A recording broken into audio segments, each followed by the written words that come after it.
Pas tout à fait, pas vraiment.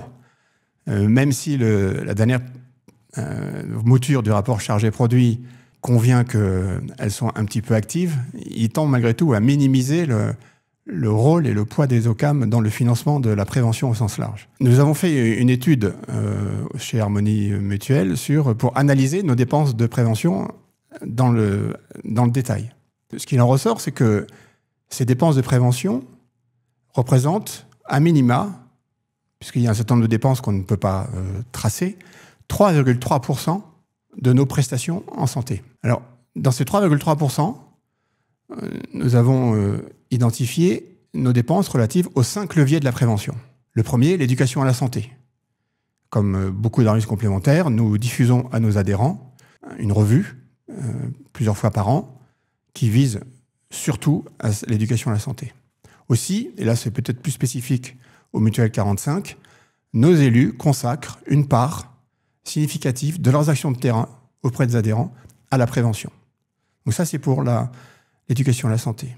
Nous finançons aussi de nombreuses actions de prévention primaire. Depuis cette année, nous remboursons MTDAN, enfin 40% de MTDAN. Depuis longtemps, nous remboursons le ticket modérateur sur les vaccins. Mais au-delà de MTDAN, je reviens sur le dentaire, nous remboursons aussi des soins conservateurs pour nos adhérents qui sont au-delà de 24 ans. Nous avons pour ça mis au point une méthode avec nos chirurgiens dentistes conseils qui nous permet d'isoler les soins conservateurs exclusifs que l'on impute à ces dépenses de prévention aux soins conservateurs obligés avant des soins prothétiques. Nous remboursons aussi des prestations de prévention secondaire. Par exemple, dans nos contrats est inclus l'abonnement à Vivoptime, la plateforme d'accompagnement au changement de comportement du groupe Vive. Et enfin, un poste plus petit, qui est la prévention tertiaire, le 5e levier, où nous remboursons de l'activité physique adaptée. Donc 3 points, me semble-t-il, sont importants à retenir de cette analyse. Le premier, c'est qu'avec au moins 3,3%, nous ne sommes pas très différents en tant qu'organisme complémentaire du poids de la prévention dans les comptes nationaux de la santé.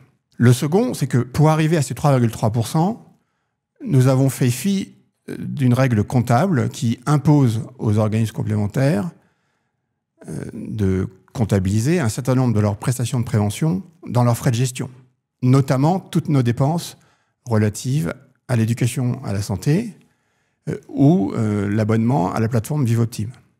Le troisième point marquant est celui du poids de la prévention primaire. La prévention primaire représente, et c'est lié au poids du poste dentaire dans sa globalité, représente plus de 70% du total de nos 3,3% de dépenses de prévention. Ce qui illustre aussi, nous semble-t-il, d'une certaine manière, l'enjeu pour les organismes complémentaires face au défi du virage préventif dans lequel il va falloir que l'ensemble de l'écosystème entre pour dépenser plus sur des actions de prévention secondaire et tertiaire.